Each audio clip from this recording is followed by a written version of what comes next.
자, 이제 독해 스킬 네 번째 패턴인데요. 네 번째 패턴은 이제 두 가지로 다시 조금 유형화를 나누어서 이제 정리를 해봤습니다.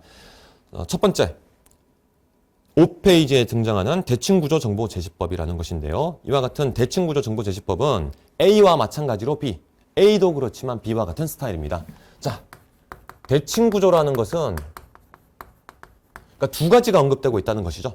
두 가지가 서로 비슷비슷하다, 비등비등하다 라는 것을 말해주는 그런 정보 구조인데, 이와 같은 정보 구조를 보여주는 대표적인 패턴이 A와 마찬가지로 B도, 또는 A도 그렇지만 B도. 자, 이와 같은 진술 구조가 등장했을 때는요, 앞부분에서 이 A가 보여줬었던 일종의 정보 관계, 예를 들어서 이제 A 같은 경우에는 XY라고 처리를 해보겠습니다. X 다음에 Y가 온다고 주장을 했으면 A와 마찬가지로 B도 같은 식의 판단을 내린다. 예를 들어서 이런 식의 진술을 그냥 되게 짧게 하나씩 다 풀어서 설명해 주지 않고요. 이렇게 그냥 되게 얼버무리듯이 진술을 했다고 친다면요, A와 마찬가지로 B도 같은 그림을 보인다. 그러면 요 논리 구조가 B한테도 그대로 나타난다는 것이죠. X가 Y보다 선행하는 그런 요소여야 된다. 아니면 A는 어떤 세계 속에 존재하고 있는 요소들을 이것저것 두 가지만 딱 포함을 시켰다고 한다면 B도 마찬가지로 걔는 일단 무조건 포함이 되어 있어야 되는 것입니다. 자, 이와 같은 식의 정보 구조가 이제 우리가 직접적으로 지문을 읽어 나갈 때 주의하면서 읽어야 될 네 번째 패턴이 되겠습니다. 자, 요걸 바탕으로 해가지고 첫 번째, 지문과 선택지에 나와 있는 내용 사이에 간격이 있는 것인가, 제대로 반영되는 것인가 한번 판단을 해보시길 바랍니다. 앞에 것들도 마찬가지지만요, 하나씩 전부 다 직접적인 언급, 직접적인 설명을 해줬다고 한다면 그러면 누구나 다 쉽게 판단할 수가 있을 것입니다. 하지만 일부에 대해서는 확실하게 말을 해주고, 같은 뭐 그룹에 속하거나 아니면 이제 같은 뭐 계열에 속한다든가 아니면 서로 이제 반대 입장이 있다든가 서로 이제 비교 대상이 되고 있는 다른 쪽에 대해서는 되게 가볍게만 서술하고 그냥 넘어갔을 때 그때가 문제가 되는 것이죠. 직접적으로 둘 다 자세하게 설명했다면 훨씬 더 쉽게 판단될 겁니다. 이런 선택지. 인공지능과 인공감정 둘 다 인간의 지능과 감정까지 더 잘 알게 한다. 그러니까 두 가지 전부 다 인공지능을 A라고 하고 인공감정을 B라고 한다면 A나 B나 그것들을 연구하면 인간의 지능과 감정까지 더 잘 알게 된다라고 둘 다 인간 이해에 보탬이 된다. 도움이 된다. 이런 식의 진술을 했는데요. 실제로 이제 이 부분을 보시면 여기 앞부분까지는 그냥 배경이니까 그냥 넘어가도 될 것 같습니다. 여기서부터 보겠는데요. 인공지능의 연구도 그렇지만 인공감정의 연구도, 자, 제가 말씀드렸던 패턴이죠. 인공지능의 연구도 그렇지만 그러면 인공지능도 뒤에 등장하는 인공감정의 연구와 마찬가지의 이러한 구조적 성격, 속성 공유하고 있다는 것입니다. 자, 그러면 감정의 연구는 이제 어떤 것을 하게 되는가? 인간의 감정을 닮은 기계를 만들려는 시도이면서 동시에 감정 과정에 대한 계산 모형을 통해서 인간의 감정을 더 깊이 이해하는 과정이기도 하다. 그러니까 이와 같은 형태로 인공지능의 연구도 어디에 방점이 찍혀 있는 겁니까? 어디에? 감정 과정에 대한 계산 모형 이런 것까지 똑같지는 않더라도요, 결국 인간에 대한 이해의 깊이를 더해주는 과정이다 라는 평가는 확실하게 똑같이 들어간다라고 말을 할 수가 있을 것입니다. 지금 이 쉼표 다음 문장에서도요, 초점은 어디에 찍혔습니까? 인공감정의 연구는 이런 것이기도 하지만 인간의 감정을 닮은 기계를 만들려는 시도이기도 하지만 실제로 이제 그 결과물이 똑같이 온전하게 나온 게 아니라고 하더라도 동시에 감정 과정에 대한 것을 통해 인간의 감정을 더 깊이 이해하려는 과정, 여기 후반부에 찍혀있죠. 그래서 이와 같은 후반부의 속성, 의의 같은 것이 인공지능에도 역시 마찬가지로 존재하고 있다는 것을 확인할 수가 있습니다. 그러면 자, 1차적으로 인공지능, 인간의 감정을 다루는 건 아니겠죠. 지금 인공감정 연구니까 인간의 감정에 대한 이해로 넘어간 것이고요. 인공지능에 대한 연구라면 이거는 인간의 지능에 대한 이해로 연결되는 게 맞겠죠.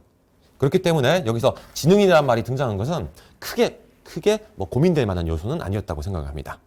자, 여기서 본 것처럼 A도 그렇지만 B도, A와 마찬가지로 B도 이와 같은 문장 구조가 나와 있을 때 한쪽에 대해서만 자세하게 진술되어 있고 다른 쪽에 대해서는 그냥 비교되고 있는 구도로만 끝난다고 했을 때요. 양자 모두 해당하는 속성을 같이 가지고 있다라고 판단을 해주셔야 되겠습니다. 자, 같은 패턴으로 들어가는 거 하나를 더 살펴보도록 하겠습니다. 다음 페이지로 넘어가시면요.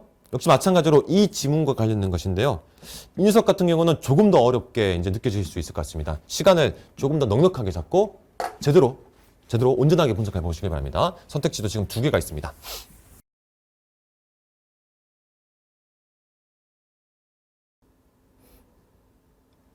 자, 아까보다는 조금 더 시간을 드린 것 같습니다. 한 1분 가까이 지났고요.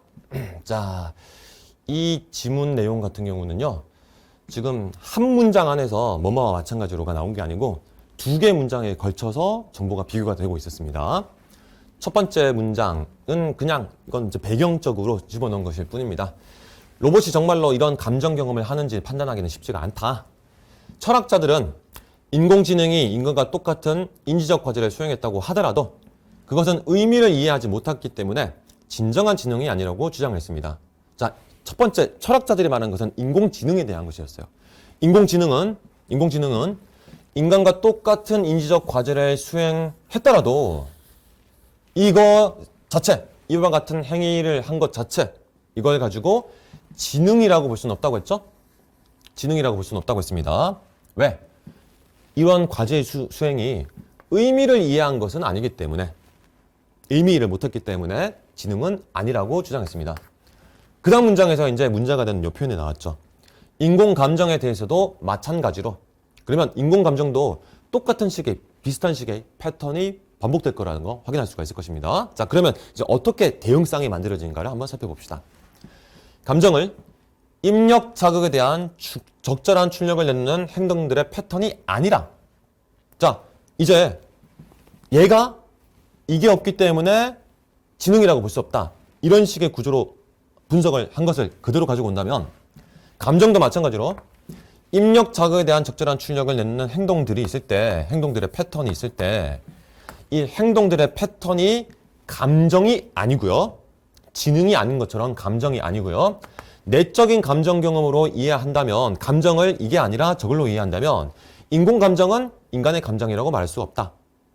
그러면 아까 말했었던 요 첫 번째 구조에서 인지적 과제 수행을 A, 근데 의미 이해를 못했기 때문에 인지적 과제 수행만으로는 지능이 아니라고 한 거, 요걸 그대로 대입을 한다면요. 입력 자극에 대한 적절한 출력을 내는 행동들, 이거는 뭐가 안 갖춰졌기 때문에 내적인 감정 경험이 아니기 때문에, 내적인 감정 경험이라는 요소가 안 들어가 있기 때문에 지금 이 문장에서는 감정을 결국 이 내적인 감정 경험으로 이해한다는 것이죠. 그렇기 때문에 이와 같은 내적인 감정 경험이 아니기 때문에 감정이라고 말할 수가 없다. 이렇게 대응 구조가 이루어지는 것이었습니다. 자, 예를 다시 한번 정리를 하면 지능의 경우, 인공지능의 경우 그냥 줄여서 말할게요. 인지적 과제 수행. 인지적 과제 수행을 했다고 하더라도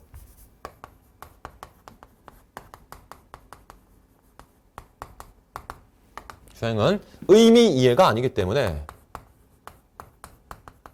의미 이해가 안 됐기 때문에 뭐다? 지능이 아니다. 자, 그러면 똑같은 식으로 인공 감정과 관련돼서도 인공 감정을 통해서 로봇이 입력 자극에 대한 적절한 출력을 내놨다고 하더라도, 예를 들어서 이제 막 깜짝 놀랐다고 했을 때 악 하는 그런 소리를 내질렀다고 칩시다. 하지만 그러한 패턴들, 행동들의 패턴이 감정이 아니라는 겁니다. 왜? 내적 감정 경험을 가진 게 아니기 때문에. 같은 식으로 할 수가 있겠죠? 이것도 입력에 대한 출력, 입력에 대한 적절한 출력,